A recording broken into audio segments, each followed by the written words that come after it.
Marta caught Captain Jacob with a stamped notice in his hand as he pressed it to the iron gate and pinned it with a dull thumbtack. The paper bent once, then settled, and a group of residents held their breath at the foot of the gate. Betrayal tightened Marta's jaw as she stepped forward, her shawl slipping from one shoulder, and she reached for the notice to read the new date aloud. The line where the closure should have been printed had been replaced with a single phrase that offered no day, no promise, only the words "indeterminate status" and a border stamp. Around Marta, someone hissed. Illy's small voice asked, "What does indeterminate mean?" And the question cut across the yard like a thrown stone. Marta did not wait to be polite. She folded the damp paper and set it against her palm so that others could see the official seal. Her hands were the hands the camp had learned to trust, collused, steady, tying knots for stables and for toys. Captain Jacob, this paper changes the plan. You promised us relocation. The word promised came tight. Her action fixed the immediate conflict. The gate, the notice, the expectation that the camp would empty. The problem was now plain. The temporary shelter had been scheduled to close, and those plans were what most people had been counting on. Jacob's face remained nearly expressionless, but his fingers trembled as he touched the tack.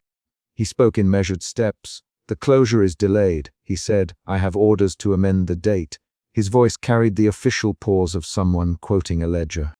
Marta heard the pause and felt suspicion move into sharper focus. She wanted proof. For hours she had kept lists in her head. Names to send ahead, the one brass locket she would not sell, the thin hope that the camp's end would be an end to this particular limbo.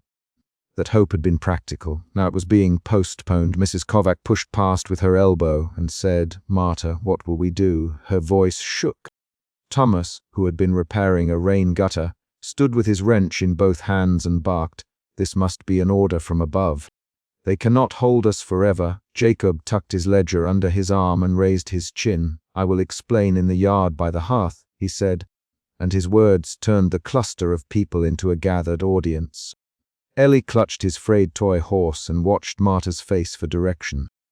Marta led the small crowd toward the communal yard because she could not let uncertainty fester where children were listening. She kept moving as if motion could keep the first shock from settling. In the yard, Jacob opened his coat and unfolded the ledger. A ring of oil lamps burned low. He read aloud the lines he had been told to read, that transfers depended on border clearance, on funding released by distant offices, on survey results. Each condition sounded like a separate hurdle. Marta felt suspicion shift into anger when Jacob, "We await paperwork from the capital." She spoke before the ledger could close. "U.S. closure was next week." "Marta, U.S. we could plan." Her voice did not rise. She kept it level so the small ones could hear the facts. Jacob tapped the ledger with his finger, pausing as if to consult his own patience. "Orders change," he said. "Officials delay." "I do not decide." Thomas laughed, a short, bitter sound. "You do decide where the ink falls, Captain. You were the one who promised removal trains." The yard hummed. Voices threaded the air in short, clipped sentences. "Where will our children go? What about the crates already packed? How long must we wait?" A supply clerk raised a battered manifest and showed it to Marta and the others. The paper list had columns with stamped entries and a penciled note that read, "Awaiting clearance." Marta took the sheet and traced the penciled line with a forefinger. The handwriting was cramped and neat. It belonged to an office that moved slowly. She read aloud supply items. Blankets, 3 crates of dried peas, a sack of medical lint, 1 small cot per family. The clerk said, "They were loaded." "They await the green stamp." Marta felt the next shift in her feelings, from anger to a hard, edged helplessness. She folded her hands and pressed the heel of her palm into her thumb until the skin went white. That evening, Marta and Mrs. Kovac went through a dim barracks room to tidy a bunk. Lamp oil smelled faintly of burned resin. Marta found a wooden crate pushed under a loft and opened it. Inside were petitions rolled and stamped, folded letters with corners pinched by time, and refusals with neat government stamps. She pulled out a child's request for a school assignment from a neighbor's son, and a letter from a man named Simmer who had begged for relocation and had been told to await border clarification. Each paper made the same claim in different words. Someone had started the work and then set it aside. Marta read 2 lines aloud, and Mrs. Kovac, they forget us in those offices. This discovery altered the camp's argument from procedural delay into a pattern of being postponed. Marta pocketed a petition addressed to the Relocation Commission. She thought of the brass locket at her throat and the photograph inside. A small woman smiling in a garden, a household that had once seemed an ordinary forward motion. Marta rocked slightly as she tied a strip of cloth back to the bunk. Ellie, who had trailed them in, touched her sleeve and whispered, "Do they forget us because we re small?" She set the locket inside her palm and said, "They mark papers, they stamp, they move slowly. We must not be small to each other." Her reply was concrete. She tied another knot on the rope that fastened the shutter. Before dawn, 2 men came to the fence with measuring poles and a bundle of flagged stakes. A town official and a border surveyor moved slowly along the wire, hammering a stake and reading aloud from a rolled map. Marta stood at the fence and asked the surveyor to show the map. He unrolled a strip of paper and pointed to a line that had no town name on either side. "The boundary is not fixed," he said, "until it is legally fixed. No transfers across it can be approved." The word legally sounded precise and distant. Marta felt an emotion shift again, from helplessness into a sharpened, practical urgency. If the boundary was disputed, then the camp could not be easily moved. That fact made the temporary permanent. Jacob watched the stake go in and rubbed the crease between his brows. The surveyors need time. "I filed requests weeks ago." Marta stepped forward. "Who filed?" "Captain Jacob." She asked. "Your closure depended on your report." He hesitated. His hand went to the ledger. "I filed what I was told to file," he answered. The surveyor did not look up. His boots tapped the frozen ground. Thomas shoved his wrench back into his belt. "This is becoming an excuse," he said. "An excuse turns into a permanent plan when you let it." Marta felt resolve gather in her limbs. She would not allow the camp's end to dissolve into a technicality without confronting it. When Ellie darted forward toward the new stake to see the town beyond the fence, his ribboned wrist catching his attention, a sudden commotion broke the measured morning. An onlooker reached for the child. Another man shouted. A plank underfoot gave way and struck someone near the fence. Marta moved faster than she thought she could. She pulled Ellie back by the shoulder and found her skirt caught on a broken nail. Voices rose. Jacob stepped between the surveyor and Marta and said, "Enough. Children should not be allowed at the boundary." He put his hand on Ellie's shoulder as if to steady the boy. The scene snapped into the chapter's climax. A public choice whether to force dispersal or to accept an enforced limbo. The argument was short and sharp. "Marta, you cannot make us wait forever." "You cannot leave us here without a plan," Jacob answered. "I do what orders allow." Marta moved forward. "Then make the order," she demanded. "Tell them to finish the line. Tell them to stamp the transfer." The surveyor's glove came off and he wiped dirt from his hands. Thomas pushed up close and said, "Jacob, who signs the papers?" His voice jabbed. Jacob's hand stilled on his ledger and he said, "I will write a request again." "Write it now, Thomas." "Write it under the names of those who slept in the yard last night." Jacob's jaw worked. He tapped the ledger. "You do not understand the channels," he said. Marta dropped her voice and counted names aloud. "Marta, Mrs. Kovac, Thomas, Sima, Ellie." The yard answered each name with a murmur. The confrontation accelerated. "Jacob, if I sign improperly, I can be removed from my post." Marta leaned close. "Then leave the post," she said. "Go and tell them at the capital that people were promised trains, that children will grow up under lamps instead of classrooms." Her words were a direct demand. There were 4 quick exchanges that followed. "Marta, Jacob, you are asking me to break law." "Jacob, Marta, I am asking you to choose people over procedure." "You cannot order me to resign." "Jacob, then stop hiding behind ink." "Marta."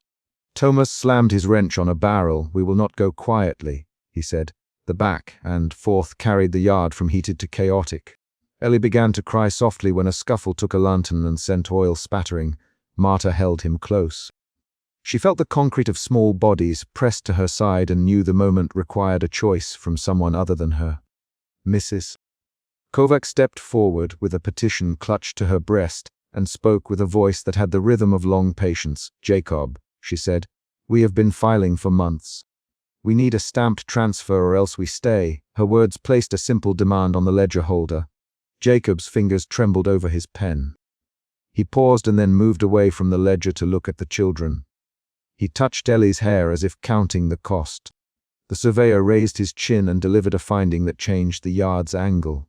His map had extra annotations. A small margin note suggested that the disputed boundary might favor the town if a single stone marker found by a landowner were accepted. The note meant negotiations could last months. Thomas swore under his breath. Marta's temper shifted to a low, practical planning. If they will not move us, we will keep our routines and make them matter. She called for people to inventory what was needed tonight.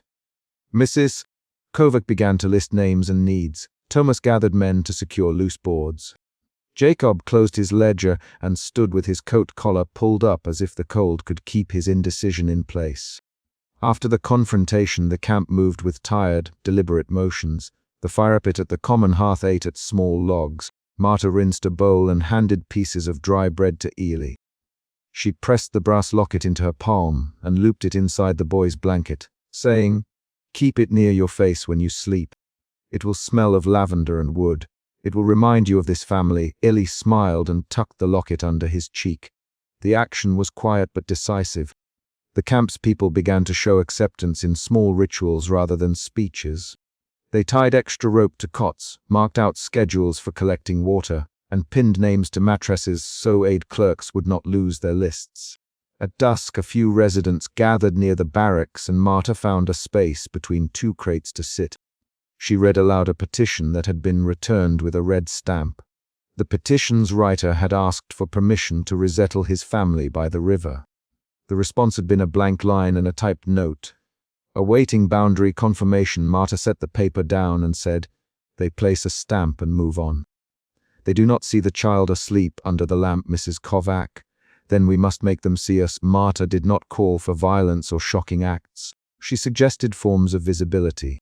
A list posted at the gate, a daily roll called at dawn. A ledger kept in the yard with every name, a need recorded in a hand the clerks could not misplace. Night came and the lamps were slow to be extinguished. Marta tied a frayed rope to an empty crib in the courtyard with two practiced knots. The rope sagged slightly, threadbare at the center. She paused and smoothed the crib's blanket with her palms. Ellie watched from a doorway and asked, "Why the rope, Marta?" "So that when someone walks past in the dark they know a child sleeps here." The action was small. It was not a solution to bureaucratic delay, but it gave structure to the camp's new permanence. The rope was a ritual of claim. Before she left the courtyard, Marta put the brass locket on a nail in the bunk where her name was written in faded ink. She pushed the toggle latch closed and knelt to examine the ledger Jacob had left by the hearth. The pages were open to the most recent request. Marta made a mark beside a name and wrote, in ink she had taken from a visiting clerk, the date and the words. Filed by residents, it was not an official stamp. It was a record made by people who would not be forgotten by one another. Jacob, alone at a small table, turned pages with a pressure that made the lamp's smoke singe his fingers. No one forced him to write. He could choose to push the ledger forward or to carry on quoting procedure. Marta walked up behind him and placed her hand on his shoulder. She did not speak immediately. Jacob's breath was shallow. "Marta, I am caught between my orders and the people at the gate." "Marta, then tell the officers what you see. Tell them the children wake at dawn and count the trains they will not catch." He closed his eyes for a moment and then opened them. "I will send another request tomorrow." It was not a promise of closure. It was a movement toward responsibility, small and real. Morning arrived with people checking their lists. The survey stakes stood like questions along the fence.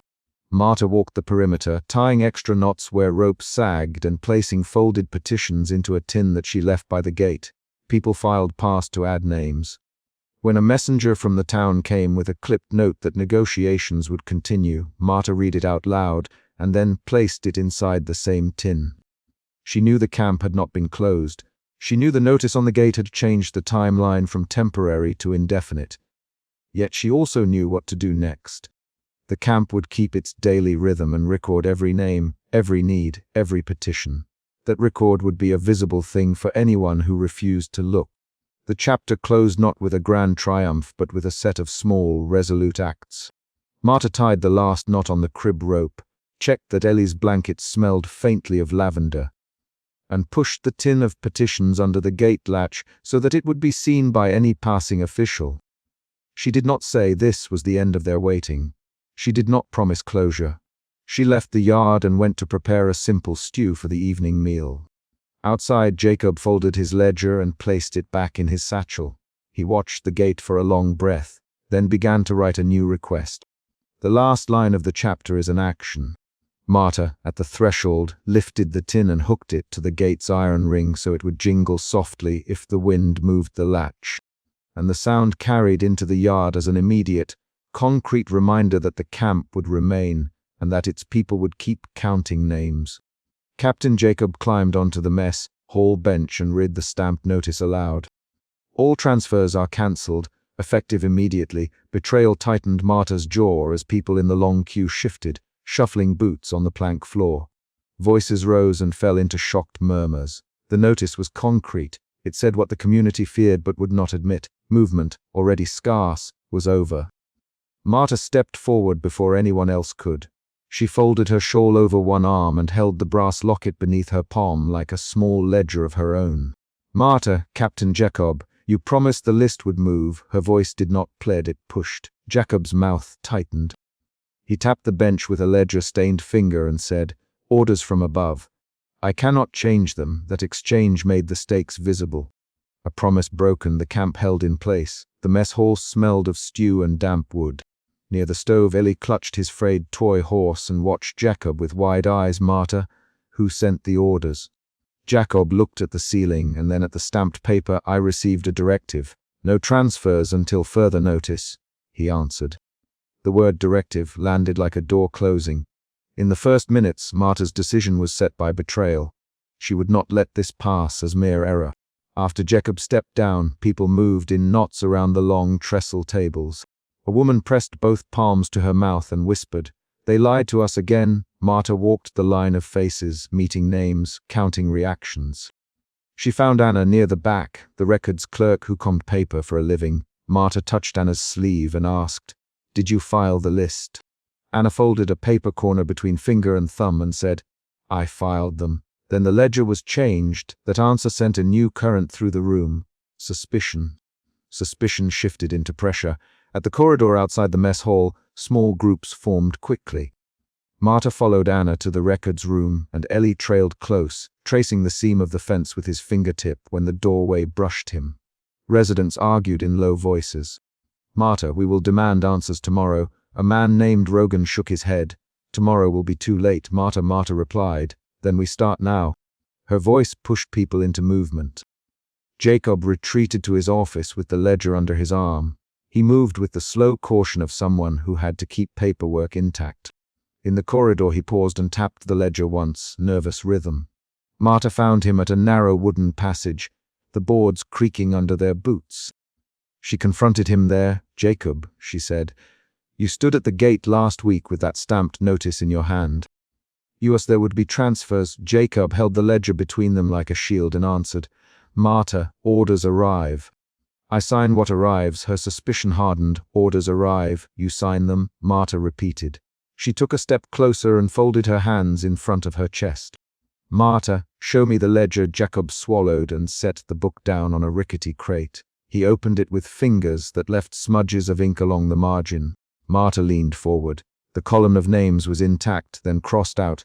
Stamp notes had been slipped between pages. She lifted one page and felt the paper's damp edge. The ledger smelled of old paper and wood smoke. Jacob rubbed his thumb along a crease and said, "Names were archived. Transfers cancelled." Marta's hands tightened around the crate edge. Her voice sharpened. "Who archived them?" Jacob hesitated, then said, "A notation from headquarters. Keep operational until further notice." The phrase ought to have been procedural. Instead, it felt like containment. Marta's suspicion shifted into anger. "Containment? You mean keep them here?" Jacob looked away. That night in the records room, Anna worked with a lamplight that threw hard circles across the table. Marta crouched beside her as Anna slid out a stack of sealed transfer letters. The envelopes were stamped and folded. Each bore a departure date that had been inked through. Marta's fingers trembled when she touched one. She read aloud, "Depart 2 March. The ink had been blacked out and a tiny marginal note appeared on a slip of paper stuck behind the ledger. A short order to retain residence. Marta, who would order this? Anna answered, higher than Jacob. It came with a seal. The discovery turned suspicion into concrete evidence. News moved faster than the low ceiling of the records room. Marta and Anna whispered in the corridor and ran their hands over pages like people checking pulse. They carried the sealed envelopes into the courtyard at dawn, where light from a few lamps threw halos on puddled cobbles. A cluster of residents gathered. Marta displayed the altered letters and read out the dates that vanished. A silence followed, raw and practical. A man named Rafi lifted a hand and said, "We have proof." His voice cracked into a half-smile of disbelief. Anna pressed the marginal note into Marta's palm. It was torn from Jacob's ledger. I slipped it out when he left his desk. That secret moved the group closer to action. The community meeting began under strained skies and a thin wind that clipped the edge of the barracks roof. Marta stood near the lamp and used the ledger pages as proof. Some voices called for immediate petitioning, others urged caution. "Rogan, we march to the gate now." An older woman named Selma countered, "We risk force. We need documents, not shouting." Jacob stepped up onto the edge of the assembly and announced a curfew, while speaking in a voice that tried to measure authority and care. "Curfew is dusk to dawn. Move to your quarters." His words split the circle. The meeting fractured into small debates and hurried decisions. In the midst of the arguments, Ellie slipped behind Marta and pressed his toy horse into her palm. Marta felt the threadbare horse and looked at his face. Ellie whispered, "Will we go, Marta?" She looked down and folded the toy into her fingers. Marta answered, "We will try to make them see." Her voice carried both steadiness and worry. Around them, residents formed small clusters to write petitions, while others surveyed guard rotations. Action poured from their mouths into paper. As dusk fell, Martin and Anna returned to Jacob's office. Anna had a plan, a quiet search while Jacob made his rounds. "Marta, we will not make a scene. We only want the ledger pages." Anna nodded. They slipped into the records room and checked the ledger where Jacob had last set it. A sheet near the back had been removed. Marta pressed her fingertips to the torn edge and found a faint ink smear. Someone removed this with care." The removal implied intent.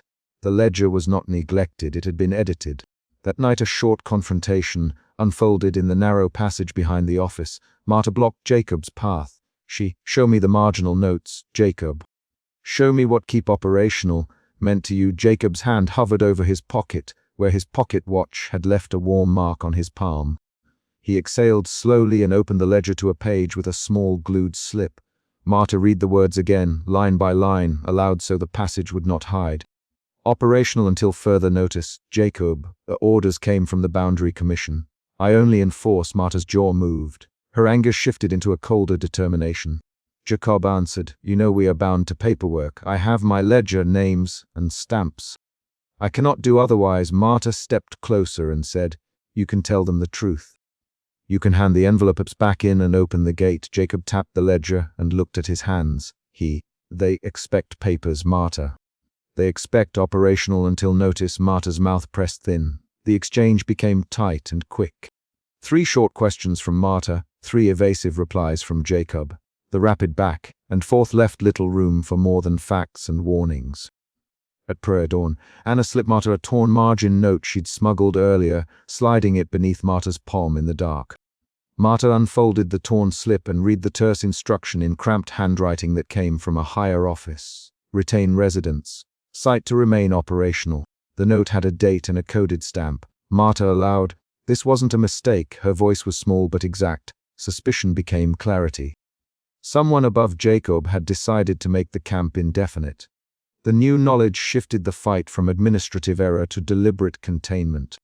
The courtyard filled with anxious movement as the sky paled. Some residents wanted to march the gate. Others argued for petitions and helper lists. Jacob announced a tighter curfew and deployed extra patrols. Rogan shouted, "You can't keep us forever!" Jacob raised his hands to quiet the shouting. "I will not open the gate without orders from headquarters," Marta interrupted. "Then bring those orders here." The crowd turned toward the boundary. The standoff tightened the conflict into a single direction. Who would produce authority that freed people? Marta marched to the boundary fence at dawn with Jacob forced beside her by her grip on his coat. People followed in a slow line. Ellie ran along the edge and stopped to trace the wire with one small finger. Marta to Jacob, "Can you read them to us?" Jacob opened the ledger and read the marginal note again. Residents watched the fence, watched Jacob's face, and waited for the worn official to yield his signature. The exchange rose to a peak when Marta shoved the ledger into his hands and demanded, "Choose. Do you follow the ledger or do you tell us the truth?" Jacob's fingers closed on the book. The confrontation at the fence became physical for a moment. Marta pulled Jacob forward until his cap brushed the lamplight. He tried to step back and said, "Marta, calm yourself." Marta pulled harder. The line of residents pressed close. Voices rose into a hurried chorus. "Open it. Open it." Jacob swore softly and tried to place the ledger on a post, but Marta caught his wrist and said, "Read it here, Jacob. Tell us where the orders came from." Jacob bent his head and read the names aloud, each name landing like an accusation. In that rapid exchange, 3 times they argued in short lines, each line sharper than the last. Marta's anger moved into physical insistence. Jacob's official posture wavered. When Jacob could not or would not change the ledger, he retreated to his office. The crowd dispersed with mutters and plans. Later, in a quieter room, Jacob sat with Ellie on his knee for a moment and slipped a small carved wooden bead into the child's hand. "Keep it safe, Ellie." Ellie smiled and looked at Marta, who had come into the doorway. Marta watched Jacob refuse to alter the orders, but offer the child a gesture that did not change the ledger. The gesture was a small mercy. Jacob would not revise the documents, but he could not fully close off the human inside him.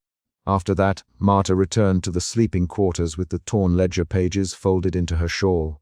She arranged the pages under a lamp and set the names in order. One by one, she read the crossed-out dates aloud and placed the envelopes in a small pile. Residents passed by, laying blankets, tucking children in. Marta carefully pinned a single transferred name at the top as a quiet shrine to what should have been. We keep these names. We remember the dates they were meant to leave." Ellie curled up and pressed his toy horse into the pile. The act of preserving routine turned into a refusal to accept erasure. That night the camp fell into a tense, ordinary rhythm. Early curfew, patrols that counted bodies at the gate, cooking fires, and children led to bed. Marta sat at the table and wrote a small list of who would petition, who would collect signatures, and who would seek an outside messenger. The ledger lay beside her. She folded the marginal note into the back of her locket and closed it. The community had not forced the gate open. They had, however, learned that the change was deliberate and that their protest had been heard, if not answered. Before dawn, Marta stepped out into the courtyard to check on Ellie and the others. She looked at the locked gate, at Jacob's office window dimly lit, and at the small pile of letters now kept in a cloth bundle. She pressed the bundle to her chest and felt the rough paper under her palm. She whispered a single instruction to Anna: "Make copies of these pages and hide them in the women's barrack." Anna nodded and moved off quietly. Marta rose and carried the ledger pages to the sleeping quarter. The night ended with a decision. They would preserve proof and continue to press for answers. She arranged the torn ledger pages under the lamp and closed the barracks door, leaving the gate locked and the ledger on the table as her quiet record. The courier slammed a stamped packet onto Captain Jacob's ledger and Jacob's voice cut through the courtyard. "Topi, leave with the carriage." Betrayal tightened Marta's jaw as the name echoed. She had seen stamped papers before and knew what a single line could do. Residents pressed forward and fell back in the same motion, boots scraping the plank boards. The central problem stood plain in daylight. Passages decided who went and who remained. Marta moved forward with her shawl tucked tight, hands folded the way she always folded them when she needed to think. She had spent years making a small life inside temporary walls, sweeping the entry, mending blankets, telling Ellie a story by the lamp. Those routines had been her way to answer the camp's constant question of survival. Now the question had sharpened into a single, visible list and a sealed packet that smelled faintly of horse sweat and official ink. Captain Jacob kept his eyes on the packet and did not meet Marta open it. He said to the inspector beside him, his hand hovering above the ledger. His voice was low, measured. It sounded like the same voice that had read the stamped notice aloud 2 days before and stopped a dozen people at the mess hall. Marta remembered that morning. Jacob standing on the bench, the paper bright and final. The ledger was a different instrument now. It read like law. Ellie stood at the edge of the crowd, holding his frayed toy horse close. He traced the fence line with one finger while listening. His small face was open with a question that had no answer in the ledger. Marta saw him and her decision formed. She would argue for the child if the list did not. The feeling that drove her first steps was not theory but a real physical ache, betrayal in the way paper could take promises back. The inspector peeled the packet open and read names aloud in a flat tone. The courtyard held each syllable like a person holding their breath. Jacob called 2 names and then stopped, waiting for silence to settle. One of the selected, a woman named Petrov, stepped forward and kept her head lowered. The carriage wheels creaked as a stable hand adjusted the harness beyond the gate. Those small preparations made the moment concrete. People would leave, and most would not. Marta pushed through the press of bodies until she stood under a tilted lamp post, where the paint had flaked to bare iron. She unfolded her shawl and held out a small bundle of tokens. A threadbare handkerchief, a brass locket with a faded photograph, a scrap of cloth with a child's name stitched into it. Captain Jacob, she said, her voice steady. Please consider Ely. He has no home beyond us. He keeps a ribbon for the road. Her hands were steady but her thumb rubbed the frayed edge until the fabric softened. Jacob did not answer at once. He tapped the ledger with an ink-stained finger and looked at the inspector. The inspector's face was the pale, blank sheet of someone who carried decisions from a minister's office and returned them without comment. Marta, Jacob finally. The list is made to quota. I cannot. You can note need. Marta interrupted. You read needs. You know what a child's cot looks like. You know what a brass locket means to someone who kept it through hunger. Her voice sharpened. Voices around her rustled. Some residents echoed her words in a low hum. Jacob's shoulders tightened. I can note it, he said, not more. The passes are controlled by a central tally. It is not my ledger to change. You pinned a notice to the gate 2 nights ago, shouted a man in patched trousers, and 3 others called his name. US transfers were cancelled, and then you read this list today. The crowd's complaint pressed at Jacob. Marta heard the old notice again in her head, the one read in the mess hall, and felt the first emotion shift move under her ribs, doubt loosening into anger. Jacob swallowed. He glanced at his pocket watch, then at the carriage beyond the gate. The notice said cancellations were effective. That is the record. He closed the ledger with a deliberate motion. A young courier pushed into the square, breath coming quick from the short run. He held out a torn envelope and jabbed at the stamped notice inside. Misprint, he said. Some passes were misprinted. One promised transfer is rescinded. The minister's hand reversed it before the courier left. The word reversed hit the crowd like flint on stone.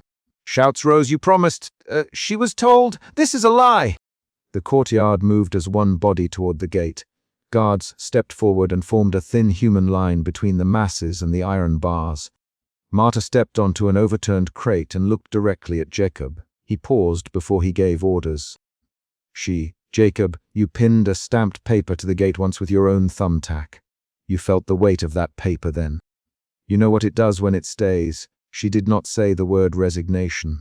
She showed it by the way she braced her feet and set Ellie's toy horse on the crate as if it mattered. Jacob's eyes flicked to the toy horse. For a moment the ledger's edge softened in his gaze. He turned away and walked toward the mess hall door. He led the inspector and the clerk inside. Marta followed at the threshold and heard the ledger shut behind them. The shift that moved through Jacob was visible. From procedural officer to man forced to consult a list that bound him. Inside, Jacob spread the ledger on a table under a single lamp. The clerk pushed a sheet toward him, and the inspector pointed to a cramped column of quotas stamped with an ambiguous ministerial mark. The clerk's pencil tapped the page. Rules, the inspector said. Quotas are political. Places are allotted. Your hands are tied. Jacob's finger traced a line and stopped over a name. Outside, Ellie unlatched his small fingers from the fence and waded barefoot through the shallow drain that ran along the courtyard's edge. He wanted to touch the road that lay beyond the wire, to press his fingertips into the stone where other feet had left clean marks. He stepped on the brick lip and his foot slipped. Marta saw him and lunged. She grabbed Ellie's sleeve and hauled him back to the yard by the toy horse. His face went white, then pink. He tucked the horse into his sleeve and laughed a small, surprised laugh. "Ellie, Marta, you cannot cross that drain." "Not today." Her voice was quick. Her hands smoothed his collar as if smoothing could make the world safer. That close scrape made another feeling register across the camp. A new urgency and fear. People moved in tighter circles, voices trading in quick, practical lines. Where to sleep tonight? Who had extra bread? Which blanket had a stitch? The fear shifted again, from anger back to a guarded bargaining. Marta gathered a small group of elders and spoke in short sentences about names and debts and children. "We will present tokens," she told them. "We will show continuity. Show the locket, show the ribbon, show who washes the same pot each week." Papers listen when they see repetition. They nodded with tired faces but bright, intent eyes. Marta had learned how to make small rituals look like records. At noon a courier burst into the courtyard, cheeks flushed, holding a second torn envelope. He shouted that several passes had indeed been misprinted, and that one family had been promised evacuation by mistake. The news reversed a hope that had begun to spread. Someone in the crowd screamed and a woman called for Jacob to answer. Jacob stepped back out into the courtyard and stood on the ledger's crate, his boots denting the wood. He raised his hands but did not shout. "One small party may leave under strict conditions," he announced. "Names will be noted and a single child may travel with guardians. Others will remain on records." His voice had the cadence of a man trying to stop a small argument from becoming a riot. No sooner had the words left his mouth than a group surged toward the gate. Marta moved in front of Ellie and called, "Stop!" Her hands were folded in front of her chest, and she did not fling them outward. She wanted to keep the crowd's force from turning into something uncontrollable. "Jacob, open the gate for a single family now and write down those who remain. Do it here with witnesses. Do not send them without paper. Do not let them go without names." Her tone was taut with negotiation. The guards hesitated. A guard named Brecht raised his rifle muzzle and called for quiet. "Brecht, hold." "Jacob." The guard nodded and lowered his hand with slow motions. A young mother stepped forward, clutching a thin sack and a child in her arms. Petrov, she'd go. "We have nothing beyond the road." "Let us go." Her voice cracked and 3 people answered with names and reasons. The conversation became a narrow exchange of needs and records. Jacob looked at the ledger, sighed, and then did something the inspector had not expected.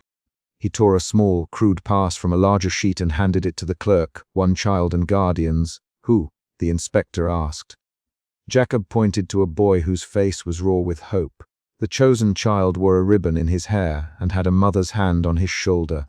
Marta stepped forward. "Jacob, Ellie is not theirs." She did not ask for pity. She described, "Ellie remembers a road name. He has a ribbon tied by my sister. He remembers the song they taught him outside the fence." She thrust the brass locket and handkerchief into Jacob's palm. "These are records of continuity. They show someone kept his life steady." Her voice did not beg, it listed. Jacob's hand closed around the locket. He opened it and saw a faded photograph too small to make details clear. He lifted the brass and felt the dent from years of being in a pocket. The inspector frowned at the objectivity of small things. "We cannot extend the quota," he said. "We can swap one entry for another if circumstances match." The crowd leaned in. A man in a patched coat shouted, "You swapped before. You read a notice and then you changed the tally. Why is this different?" The rapid back and forth of accusation had the character of a legal interrogation and a neighborhood quarrel at once. Jacob's answer came in 3 short lines. "Rules," he said. "Quotas. We expected a transfer." The man said, "You promised a transfer." The minister rescinded 1 pass. "Jacob." The argument ran for 6 quick lines before the inspector cut in with a new revelation. He held up the torn envelope and said, "1 pass was misprinted. 1 was rescinded. Another pass was late in routing. Someone altered the list at the minister's office, perhaps by error. We have a discrepancy." The word discrepancy moved through the crowd like a new burn. That sentence became the chapter's mini cliffhanger. A single bureaucratic word that suggested a human choice behind it. Eyes swung from the inspector to Jacob to the courier to the labyrinth of offices that fed them paper. Marta saw a clear change in people's faces, anger focused into demand. She quietly to Ellie, "Hold the horse." "Do not drop it," he nodded, fingers clenched around the frayed mane. The inspector proposed a compromise. One small party would be allowed to leave immediately, under condition of strict escort and public notation in the ledger. Jacob for names, he for signatures. The clerk's pencil hovered like a measure. The camp waited. At the gate, the chosen child's mother suddenly faltered. Her hands shook so that the child's ribbon slipped. She pressed the paper to her chest and then raised it. "We will go now," she said. "But promise us that records will be precise." The inspector made a small notation and stamped it. The stamp left a dark circle on the paper. Then a young courier returned, breathless and pale. The carriage had a problem. The driver refused to move until the order came in gold ink. The crowd's patience thinned into a group of people trading short sentences about what would happen next. Marta felt the second emotion shift. Bargaining hardened into a tired resignation when the carriage did not move. Guards formed a slow corridor, and residents made way as the small party stepped toward the gate. Jacob watched the procession with a ledger open at his elbow. He wrote names in a tight hand and then hesitated over one line. Marta read his pause as a private, small apology. She noticed the ink blot that he did not wipe away. A child, too young to carry a name properly in public, was handed a crude pass and led away by someone from the inspector's team. Ellie pressed his face to the fence and watched. Marta stood a step back and pinned a faded ribbon to the wall over his empty cot, the ribbon she had kept for a day like this. Her fingers worked with calm determination. She tied the knot twice, the carriage wheels creaked, and the gate rolled open for a single family. The chosen boy looked back once. Jacob closed the ledger and set it down with a soft, final sound. He did not speak as the carriage passed, but he watched the dust settle and then turned back to the courtyard. The selection had not solved anything. It had only made the line between those who left and those who remained sharper. In the hour afterward, small rituals resumed as if to stitch the cut. Marta swept the path by Ellie's cot. She boiled water and rinsed a spoon she kept for soup. She pinned the ribbon where Ellie could see it when he returned from the gate, though she knew he had not gone. She kept her movements efficient, a list of tasks performed because they were necessary. Jack returned to the ledger and opened it alone in the makeshift office. He took out his pocket watch and wrote a single, private notation in the margin. A short line that read like an apology. He closed the cover slowly and pressed his thumb into the spine. The ink left a small smudge on his finger. A woman approached him and said, "Jacob, why did you not open the gate for Ellie? Why him?" Her voice was not loud. It was the careful voice of someone keeping a list of grievances. Jacob looked at her and answered in even strokes, "I could not change the quota. I could choose the one family. I made a decision to minimize harm. That is all." His words were spare. They were not an excuse, but a report.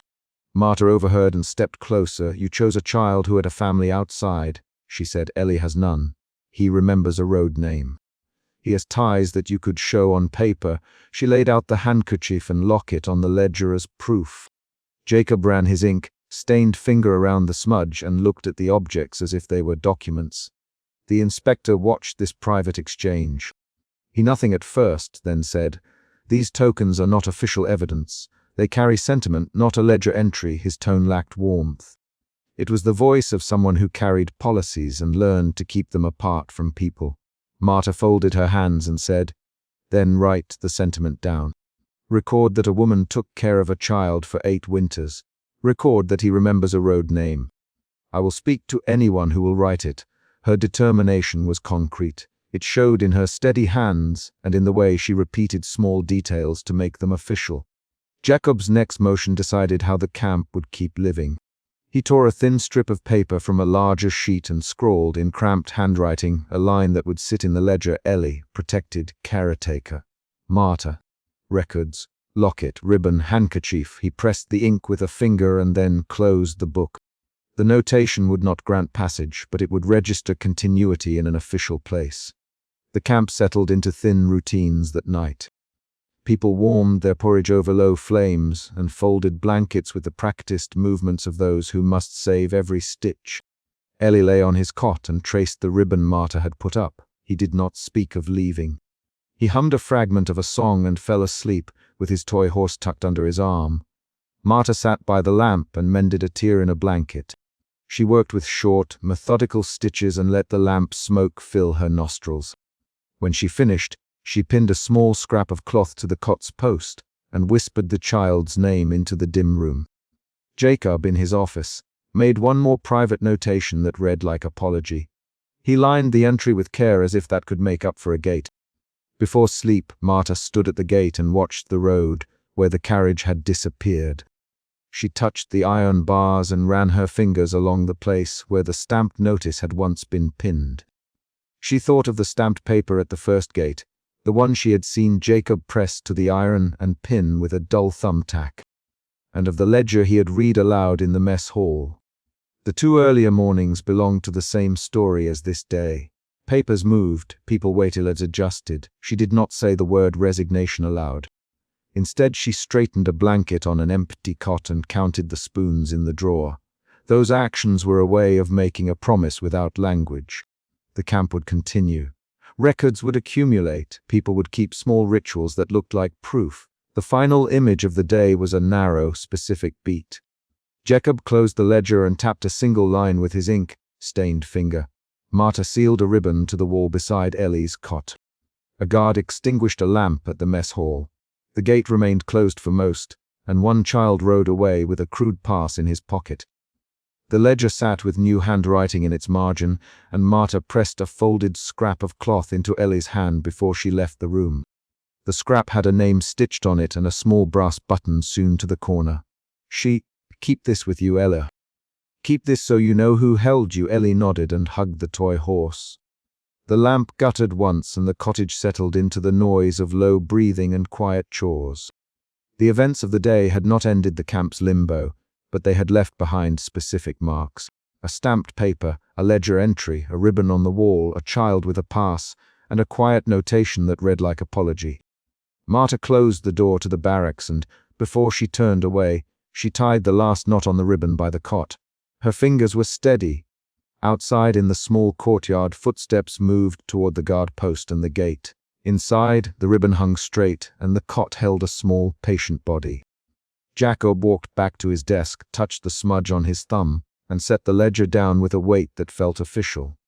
The day had resolved its immediate crisis. The camp's permanence remained. When the moon rose, Marta sat by Ellie's cot one last time and smoothed the blanket with a deliberate motion. She did not promise grand things, she noted the practical. More wood would be needed in 3 days, the lentils were low, someone would need to sew a new patch on the pantry sack. She spoke these lines aloud so Ellie would hear the world as a list of tasks to be managed. He listened and clutched his toy horse. Outside, the gate stayed closed for the many and open for the few. The ledger would keep its new line. Marta put out the lamp and left the ribbon to hang, a small, precise sign in the room where a child slept. At dawn, someone would read names again. The carriage would return or it would not.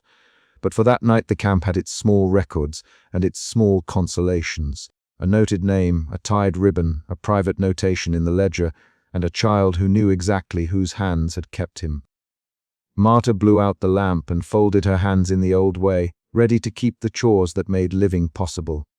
The courtyard settled into measured breathing, and the ledger lay closed with one more line that read like an apology, and one more ribbon on the wall beside Ellie's empty cot.